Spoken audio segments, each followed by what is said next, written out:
Salut la team Mindset, j'espère que vous allez bien. Ok, enfin une vidéo positive. Le marché crypto a connu une chute brutale ces derniers jours, mais Bitcoin rebondit avec force après avoir pratiquement touché les 77 000 $. Au moment donc où j'enregistre cette vidéo, Bitcoin est à 85 000 $ et ça fait plaisir car on est dans le vert. On est à plus 7% pratiquement depuis hier et on espère donc que ça va continuer.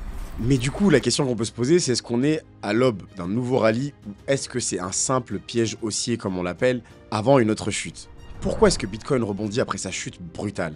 Est-ce qu'on est encore face à une manipulation orchestrée? Pourquoi est-ce que BlackRock et Fidelity ont-ils vendu autant d'ETF après les avoir promis pendant des mois? Je me posais également la question de savoir si Ethereum n'était pas en fait le gros coup à jouer pendant que tout le monde regarde ailleurs. On se pose toutes ces questions parce que pendant que la peur domine et que du coup énormément de gens en ont marre et sortent donc du marché, on a des signaux extrêmement positifs qui apparaissent. Le gouvernement américain organise son premier sommet crypto, Michael Saylor, lui, il continue d'accumuler sans aucun problème, Trump dépose des marques pour un métaverse et une marketplace NFT, et on a la SEC qui clarifie sa position sur les memecoins. Donc, est-ce que ce fameux bullrun est terminé ou c'est juste un énorme shakeout pour faire craquer les mains faibles? C'est ce qu'on va analyser dans la vidéo du jour. C'est parti les bros. Déjà, la première question, c'est pourquoi Bitcoin a-t-il chuté? Il faut savoir que sa correction brutale, elle a été alimentée par une combinaison de tensions macroéconomiques, de sorties massives des ETF et des liquidations en cascade. L'annonce de nouvelles taxes douanières par l'administration Trump, elle a ravivé les craintes d'une guerre commerciale, ce qui a poussé les investisseurs à fuir les actifs risqués comme le Bitcoin. Parallèlement, la hausse inattendue des inscriptions au chômage aux États-Unis, elle a renforcé l'incertitude sur la politique monétaire de la Fed, ce qui a rendu les marchés encore plus nerveux. Mais le véritable coup dur, il est venu des ETF Bitcoin qui ont enregistré près de 2 milliards de dollars de sortie en quelques jours seulement. Cette pression vendeuse, elle a déclenché un effet domino en liquidant des milliers de positions à levier et en accélérant la chute sous les 80 000 $. Et l'incertitude réglementaire, elle ajoute au climat de panique avec la SEC qui, bien qu'elle ait clarifié son approche sur certains actifs numériques, a maintenu une pression sur les marchés. C'est donc une combinaison explosive qui a secoué le marché, mais on va voir si les premiers signes de stabilisation pourront inverser la tendance.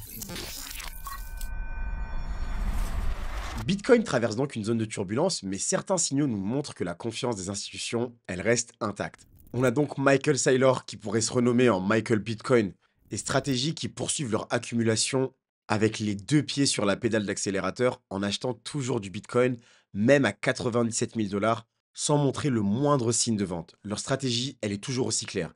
Voir Bitcoin comme un actif à très long terme qui résiste aux turbulences du marché. Un autre élément ultra bullish, mais vraiment, c'est que le gouvernement américain, donc la première puissance mondiale qui organise son premier sommet qui est dédié aux cryptos, ce qui marque une reconnaissance institutionnelle qui n'existait pas il y a encore quelques années, voire même quelques mois. Et c'est sûr que si les États-Unis s'y mettent, vous savez très bien que le reste va suivre, car les États-Unis dictent toujours la tendance. On a d'ailleurs plusieurs États qui, depuis que Donald Trump a dit qu'il allait faire une réserve stratégique des États-Unis, d'ailleurs, je vais bientôt l'analyser dans une vidéo, les bros, donc pensez à vous abonner pour ne pas la rater. On a donc plusieurs États qui ont eux-mêmes dit qu'ils pensaient à faire de même. Et cette dynamique, elle se retrouve aussi au niveau des États américains qui pourraient commencer à stocker du Bitcoin comme réserve stratégique, d'après la sénatrice Cynthia Loomis. Enfin, on a le CME Group, qui est l'un des plus grands marchés à terme au monde, qui a annoncé le lancement de contrats dérivés sur Solana. C'est une décision qui montre l'intérêt institutionnel qui ne se limite pas à Bitcoin et Ethereum, mais s'étend aussi aux altcoins solides. Ces signaux, c'est quand même la preuve, et dites-moi si vous êtes d'accord avec moi dans les commentaires, que malgré la correction actuelle, les acteurs majeurs, ils continuent de miser sur le marché crypto. Donc, c'est mon avis, et bien sûr, ce n'est pas un conseil en investissement, faites bien vos propres recherches avant d'investir, mais plutôt qu'un signe de faiblesse, ces mouvements, pour moi, ils montrent plutôt une consolidation en vue d'une nouvelle phase haussière. Du coup, il y a quand même des résistances à surveiller pour voir où se trouve le vrai test. Bitcoin doit maintenant prouver sa force en cassant des niveaux clés. Entre 90 000 et 91 000 $, on a la première barrière à franchir pour invalider le scénario baissier. 100 000 $, ce serait une zone où de nombreux ordres de vente qui attendent, ce qui pourrait donc ralentir potentiellement la hausse. On a encore un gap CME qui est ouvert à 84 000 $, ce qui pourrait encore tirer les prix vers le bas. Pour ceux qui se posent la question de savoir qu'est-ce qu'un CME gap, imagine que tu es un boulanger et que tu vends des baguettes tous les jours. Ton magasin est ouvert de lundi à vendredi, mais fermé le week-end. Un vendredi soir, tu vends ta dernière baguette à 1 euro. Mais pendant le week-end, une grosse nouvelle tombe. Le prix du blé explose et tout le monde veut acheter du pain. Lundi matin, quand tu rouvres, la première personne qui entre est prête à payer 1,5 € pour une baguette. Il n'y a jamais eu de transaction entre 1 € et 1,50 €, comme si ces prix n'avaient jamais existé. Il y a donc un trou dans ton historique de vente. Ce trou, c'est le fameux CME Gap en crypto. Comme les marchés des contrats à terme Bitcoin sur le CME, qui est donc le Chicago Mercantile Exchange, est fermé le week-end, il peut y avoir un écart entre le prix de clôture du vendredi et le prix d'ouverture du lundi. Souvent, le marché vient plus tard combler ce trou en revenant temporairement vers ce prix intermédiaire, un peu comme si les clients de ta boulangerie insistaient pour acheter des baguettes à 1,25 € avant que le prix ne reparte à la hausse. J'espère que c'est clair. Mais si ce n'est pas le cas d'ailleurs, n'hésite pas à me l'indiquer en commentaire et je prendrai le temps de l'expliquer un peu plus en détail dans une prochaine vidéo. Bref, si Bitcoin ne parvient pas à casser ses résistances, un retour vers les 77 000 $, voire 72 000 $ est possible avant une vraie reprise haussière. Du coup, j'aimerais également qu'on revienne sur les ventes massives d'ETF Bitcoin. On peut donc se poser la question s'il y avait une manipulation. L'une des causes de la récente chute de Bitcoin, ça a été le déstockage massif des ETF, avec plus de 1,9 milliard de dollars de sorties en quelques jours, comme je vous l'indiquais précédemment. Mais une question se pose, pourquoi des fonds comme BlackRock et Fidelity vendent-ils alors qu'ils ont passé des mois à promouvoir les ETF Bitcoin? Je vous le rappelle, ce n'est pas forcément eux qui vendent, mais ceux qui ont acheté une part de ces ETF. Ce n'est donc pas les institutions, mais simplement la peur et l'incertitude macroéconomique.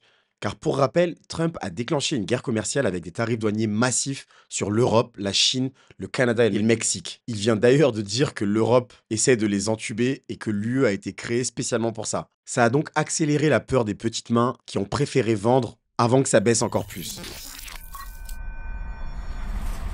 L'un des points que je voulais qu'on aborde ensemble aujourd'hui, c'est également Ethereum. Je vous ai dédié une vidéo sur le sujet que je vous invite à aller voir car elle est extrêmement intéressante. Car plusieurs baleines achètent pendant qu'on a les yeux tournés. Et donc Ethereum pourrait bien être la surprise du prochain rallye. Son potentiel est souvent sous-estimé, mais plusieurs éléments indiquent qu'il pourrait exploser dans les mois à venir.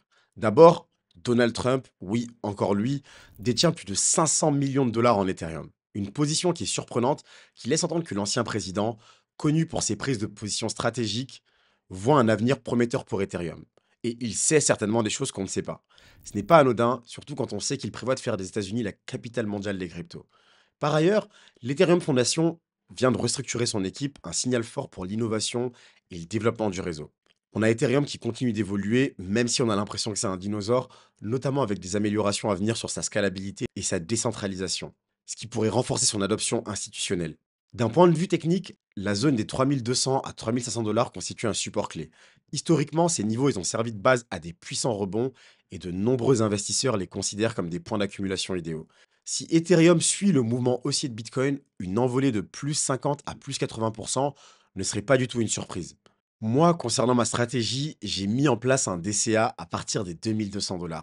Et donc, j'en ai racheté en partie aux alentours des 2100. Je pense quand même que ceux qui ignorent Ethereum aujourd'hui pourraient bien le regretter lors de la prochaine phase d'accélération du marché. Mais encore une fois, ce n'est que mon avis. Pour finir, je voulais donc vous redonner quelques conseils que j'applique pour pouvoir gérer la volatilité sur les marchés, car elle est constante dans la crypto. Et pourtant, il faut le rappeler, c'est elle qui permet les gains les plus impressionnants. Les corrections de 30% en plein bull run ne sont pas une anomalie. En 2017 et 2021, Bitcoin a subi plusieurs chutes de 30 à 50% avant d'atteindre des nouveaux ATH. Aujourd'hui encore, à mon avis, ce n'est qu'une respiration du marché, un test pour voir qu'il y a vraiment les nerfs solides. Encore une fois, le premier réflexe que j'ai, c'est de ne pas paniquer. La peur, elle est l'arme ultime qui pousse les particuliers à vendre au pire moment, juste avant un rebond. Dézoomons toujours. Sur un graphique mensuel, ces corrections, elles peuvent même paraître insignifiantes face à la tendance globale. Mais encore pire, si tu prends une année de recul, si vous avez commencé à investir pendant le bear market en 2022 ou en 2023, honnêtement, votre portefeuille, il est encore largement dans le vert. C'est donc pas un effondrement, mais juste un ajustement temporaire. D'ailleurs, je vous en parlais dans la vidéo sur la chute de Solana et je vous ai expliqué comment j'ai réajusté mon portefeuille totalement. Je me suis débarrassé de toutes les cryptos qui, pour moi, n'avaient plus aucune chance de monter pour me concentrer sur les leaders de toutes les catégories. Enfin, c'est toujours important de garder une réserve de cash. Les meilleures opportunités, elles se présentent quand tout le monde panique. Je vous avoue que j'en avais plus beaucoup, mais que je me suis dit que c'était quand même le moment pour accumuler à nouveau, car c'est pendant les corrections qu'on fait souvent les meilleurs retours. Souvenez-vous, ceux qui gagnent sur le long terme sont ceux qui savent rester patients quand le marché teste leurs convictions. Du coup, est-ce que c'est une opportunité ou un simple rebond technique? Bitcoin a rebondi sur un niveau clé qui a été porté par un retour des institutions après plusieurs jours de vente massif, des signaux techniques qui sont encourageants comme le RSI et le short squeeze. un assouplissement potentiel de la réglementation crypto aux États-Unis, mais bien sûr, prudence, le marché est toujours en extrême peur. On est encore à 20 sur le Fear and Greed Index. Les résistances majeures doivent être franchies pour confirmer un vrai retournement. Les décisions de la Fed et de la macroéconomie vont jouer un rôle clé dans la suite du cycle. Du coup, donnez-moi votre avis en commentaire. Est-ce que vous pensez que c'est simplement un rebond technique et qu'on va repartir vers la baisse ou qu'à l'inverse, la hausse est enclenchée? Si vous voulez aller plus loin et que vous cherchez des cryptos à fort potentiel, je vous laisse aller voir ma vidéo sur XRP ou encore celle sur Ondo Finance, le futur de la tokenisation des actifs réels. En attendant, excellents investissements à tous les bros. Prenez soin de vous. C'était Mansour. Peace.